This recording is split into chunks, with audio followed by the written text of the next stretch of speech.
S9 టీవీకు స్వాగతం. యాదాద్రి భువనగిరి జిల్లా సంస్థ నారాయణపురం మండలంలో ఎన్నికల వేడి ముగిసింది. ఉత్కంఠభరితంగా సాగిన లచ్చమ్మగూడెం గ్రామ పంచాయతీ ఎన్నికల్లో కాంగ్రెస్ పార్టీ బలపరిచిన అభ్యర్థి తోటకూరి శంకర్ ఘన విజయం సాధించారు. నేడు వెలువడిన ఫలితాల్లో తన సమీప ప్రత్యర్థిపై 157 ఓట్ల మెజార్టీతో శంకర్ విజయకేతనం ఎగరవేశారు. ఎన్నికల నోటిఫికేషన్ వచ్చినప్పటి నుండి గ్రామంలో పర్యటిస్తూ ప్రజా సమస్యలే అజెండాగా సాగిన ఆయన ప్రచారానికి లచ్చమ్మగూడెం ప్రజలు బ్రహ్మరథం పట్టారు. విజయం ఖరారు కావడంతో లచ్చమ్మగూడెంలో కాంగ్రెస్ కార్యకర్తలు, తోటకూరి శంకర్ అభిమానులు భారీ ఎత్తున సంబరాలు జరుపుకుంటున్నారు.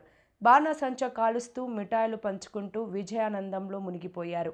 ఈ సందర్భంగా తోటకూరి శంకర్ మాట్లాడుతూ తన గెలుపుకు సహకరించిన ప్రతి ఓటరుకు, కాంగ్రెస్ పార్టీ నాయకులకు మరియు కార్యకర్తలకు పేరు పేరున ధన్యవాదాలు తెలిపారు.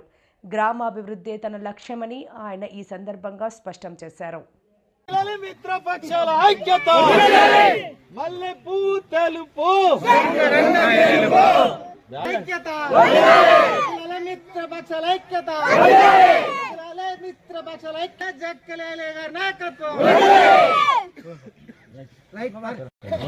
లచ్చమ్మగూడెం మన గ్రామ పంచాయతీ ఎన్నికల్లో భాగంగా లచ్చమ్మగూడ గ్రామంలో 3వ విడత గ్రామ పంచాయతీ ఎలక్షన్లు జరగడం జరిగినది.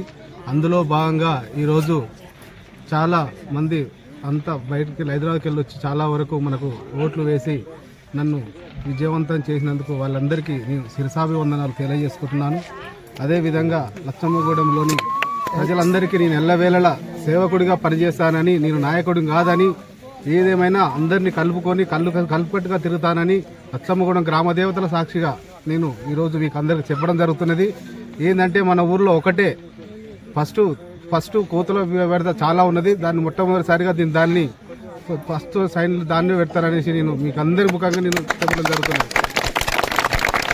రెండోది, మన ఊరు సీసీ రోడ్ల సమస్య ఒక 50% అయినది, ఇంకా 50% ఉన్నది. అది కూడా మన రాజగోపాల్ రెడ్డి గారి దగ్గరికి, ఎమ్మెల్యే గారి దగ్గరికి తీసుకెళ్లి అది కూడా కంప్లీట్ చేస్తానని, ఇంకా అట్నే డ్రైనేజ్ సమస్య కూడా చాలా ఉంది, అది కూడా నేను కంప్లీట్ చేస్తాననేసి మీకు అందరికీ శిరసాభివందనాలు తెలియజేసుకుంటున్నాను. ముఖ్యంగా తోటకూరి శంకర్ గారిని సిపిఐ పార్టీ బలపరిచిన కాంగ్రెస్ అభ్యర్థిగా పోటీ చేసినప్పుడు కూడా గ్రామ ప్రజలందరూ కూడా, గ్రామ పెద్ద మనుషులందరూ కూడా పార్టీలకు అతీతంగా ఆశీర్వదించి బ్రహ్మాండమైనటువంటి మెజార్టీతో గెలిపించడం జరిగింది. ముఖ్యంగా ఈ గెలుపు ప్రజలది, లచ్చమ్మగూడెం గ్రామ విజయం. ఇది శంకర్ విజయమే కాదు, మీ అందరి విజయం.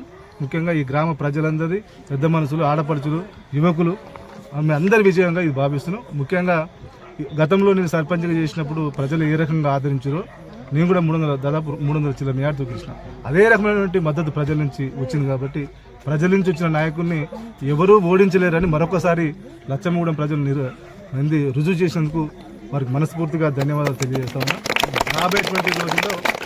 రాబోయేటువంటి రోజుల్లో ఈ గ్రామాన్ని ఒక ఆదర్శవంతంగా గ్రామంగా తీర్చిదిద్దడం కోసం మరి శంకర్ సర్పంచ్ గారికి తోడుగా, మీ అందరితో పాటు తోడుగా ఉండి సహకరిస్తానని కూడా ఈ సందర్భంగా తెలియజేసుకుంటూ, మరి రాబోయేటువంటి రోజులు ఏదైతే మేమైతే హామీ ఇచ్చినామో ఆ హామీ అన్నిటి కూడా దశల వారీగా ప్రయత్నం చేసి గ్రామాన్ని ఒక ఆదర్శవంతంగా గ్రామంగా తీర్చిదిద్దడం కోసం మీ అందరూ కూడా సహకరించాలని, మున్ముందు కూడా అందరి మద్దతు, అందరి సహకారం ఇదే విధంగా ఉండే విధంగా సర్పంచ్గా ఎన్నికైనటువంటి సభ్యులు కానీ, తర్వాత ఉప సర్పంచ్ కానీ, మిగతా అందరూ కూడా యువకులు, మరి అందరూ కూడా వార్డు సభ్యులందరూ కూడా, మరియు సుధాకర్ రెడ్డి కానీ, సత్యవతి రవీందర్ కానీ, మరి ప్రశాంత్ ఉప సర్పంచ్ కానీ, మిగతా బొడ్డు అలివేలు కానీ, మిగతా మిత్రులు కూడా ఒక 4 అవతలు గెలిచారు. వాళ్ళందరినీ కలుపుకొని గ్రామాన్ని అభివృద్ధి పరచడం కోసం మరి శంకర్ ఎట్లయితే ప్రజల మధ్యలో ఉండి ప్రజలందరితో కలిసిమెలిసి ఉండి ఈ స్థాయికి వచ్చిండో అదే రకంగా మున్ముందు వాడు ప్రయత్నం చేస్తారని ఈ సందర్భంగా తెలియజేసుకుంటూ, అందరికీ మరొకసారి ఈ గెలుపు మీ అందరిది.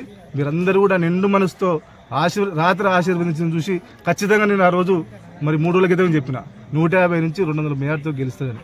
అదే జరిగింది. అది మీ అందరి విజయంగా భావిస్తున్నాం. కాబట్టి రాబోయేటువంటి రోజుల్లో ఈ విజయాన్ని మరి అభివృద్ధి పదవుల్లో నడపడం కోసం ఉపయోగిస్తామని ఈ సందర్భంగా తెలియజేస్తున్నాం.